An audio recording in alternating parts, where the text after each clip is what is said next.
आज ही Doubtnut app download करें। Doubtnut पर होगा अब आपके सभी मैथ्स, केमिस्ट्री, फिजिक्स और बायोलॉजी डाउट्स का सफाया।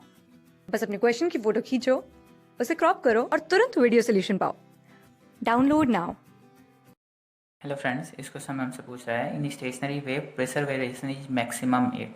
स्टेशनरी वेव में प्रेशर वेरिएशन कहाँ मैक्सिमम होता है? देखिएगा, स्टेशनरी वेव और साउंड वेव की हम लोग बात कर लेते हैं। तो सबसे पहले हम लोग ट्रेवलिंग वेव की बात करते हैं, ठीक है। तो ट्रेवलिंग वेव की डिस्प्लेसमेंट इक्वेशन कैसे लिखते हैं? ट्रेवलिंग वेव में हम लोग डिस्प्लेसमेंट वेव की इक्वेशन लिखते हैं ऐसे: S is equal to S naught sine omega t plus minus k x. चलिए पॉजिटिव डायरेक्शन में मान लें तो omega t minus k x, ऐसे लिख सकते हैं। तो ये क्या है? डिस्प्लेसमेंट वेव की इक्वेशन है। और डिस्प्लेसमेंट और प्रेशर में गाइस रिलेशन जो होता है वो π/2 फेज का डिफरेंस का रिलेशन होता है।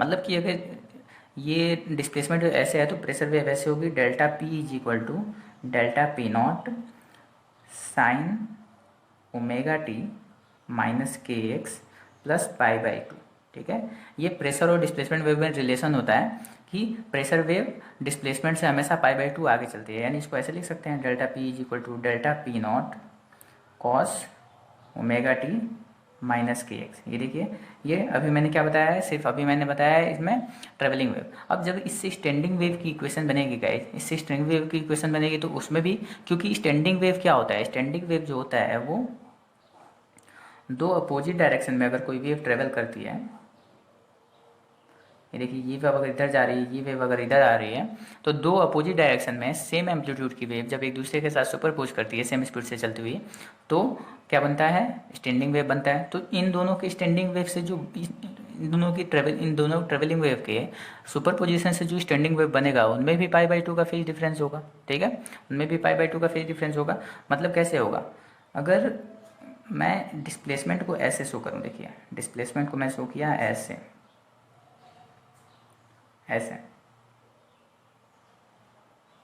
ये।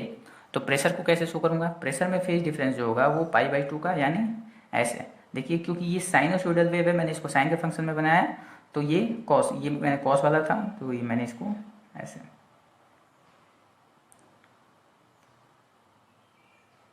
ऐसे। ये क्या होगा? ये डेल्टा पी का एक्स के साथ वेरिएशन है, ठीक है। यहाँ पे हम दोनों वेव में हम लोग आराम से देख सकते हैं कि ये क्या है? डिस्प्लेसमेंट वेव है, तो ये क्या है गाइज? प्रेशर वेव है। इसका मतलब डिस्प्लेसमेंट वेव और प्रेशर वेव में क्या होता है? π/2 का फेज डिफरेंस होता है। इसका मतलब कि जैसे अगर ऑर्गन पाइप की बात समझें, ऑर्गन पाइप से, तो ऑर्गन पाइप में अगर हम लोग फंडामेंटल फ्रिक्वेंसी, ये देखिए फंडामेंटल फ्रिक्वेंसी की बात करते हैं, तो ऑर्गन पाइप में ये हम लोग जानते हैं कि ये जो डिस्प्लेसमेंट होता है वो कहाँ होता है? मैक्सिमम डिस्प्लेसमेंट यहाँ सिरों पे मैक्सिमम होता है, डिस्प्लेसमेंट यहाँ सिरों पे मैक्सिमम होता है। लेकिन प्रेशर क्या होगा गाइस? क्योंकि सिरों पे बिल्कुल लॉजिकल है, प्रेशर यहाँ पे जो सिरों पे है तो वेरिएशन हो ही नहीं सकता। क्यों? इन्वायरमेंट से खुला है, इन्वायरमेंट से खुला है तो इन्वायरमेंट प्रेशर के बराबर होगा, और इन्वायरमेंटल प्रेशर के जब बराबर होगा, एटमॉस्फेरिक प्रेशर के बराबर होगा ये पी नॉट के बराबर, तो फिर वेरिएशन कहाँ हो सकता है? ये तो खुला है ना, अंदर कोई वेव ट्रेवल कर रही है तो डेफिनेटली वेरिएशन होगा। लेकिन डेफिनेटली दोनों के सिरों पे वेरिएशन नहीं हो सकता, दोनों ओपन है एटमॉस्फेयर और एटमॉस्फेरिक प्रेशर के बराबर होंगे। मतलब कि प्रेशर वेव कैसी होगी? ऐसी ऐसी, देखिए ऐसे।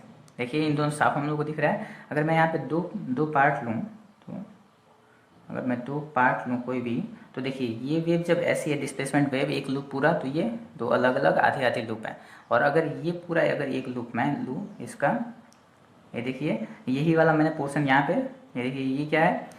डिस्प्लेसमेंट वेव में अगर मैं डिस्प्लेसमेंट वेव में कोई भी मैं अगर दो पोर्शन लूँ ऐसे, ये तो प्रेशर वेव के साथ वेरिएशन दो क्या मिलता है गाइस? π/2 का वेरिएशन मिलता है। देख सकते हैं हम लोग यहाँ पे आराम से कि मैंने जब ये पूरा एक लूप लिया तो प्रेशर वेव मुझे कैसे मिली? ऐसे।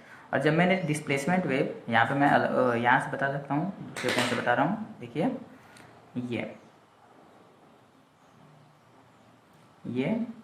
और ये देखिए प्रेशर वेव कैसी है? ऐसी है। डिस्प्लेसमेंट वेव कैसी है? ऐसी है। जैसे मैंने यहाँ पे शो किया, तो प्रेशर वेव कैसी है? ऐसी पूरी एक लूप, जैसे मैंने यहाँ पे शो किया। तो इनके बीच हमेशा एक 5/2 का फेज डिफरेंस होता है गाइज, और इसी की वजह से जब डिस्प्लेसमेंट मैक्सिमम होता है तो प्रेशर डिफरेंस मिनिमम होता है, डिस्प्लेसमेंट मिनिमम होता है तो प्रेशर डिफरेंस मैक्सिमम होता है। यानी in stationary wave pressure variation is maximum. Pressure variation maximum कहाँ होगा? जहाँ डिस्प्लेसमेंट मिनिमम होगा, यानी नोड पे ये जो नोड बन रहे हैं यहाँ पे डिस्प्लेसमेंट मिनिमम है, तो यहाँ पे प्रेशर क्या होगा गाइज? प्रेशर वेरिएशन मैक्सिमम होगा। तो यहाँ पे थर्ड वन हमारा हो जाएगा करेक्ट आंसर। होप आपको समझ में आया होगा। Thank you. क्लास 6 से 12 से लेके नीट, IIT, JEE मेंस और एडवांस के लेवल तक 10 मिलियन से ज्यादा स्टूडेंट्स का भरोसा। आज ही डाउनलोड करें डाउटनेट ऐप या व्हाट्सएप कीजिए अपने डाउट्स 8400 400 400 पर।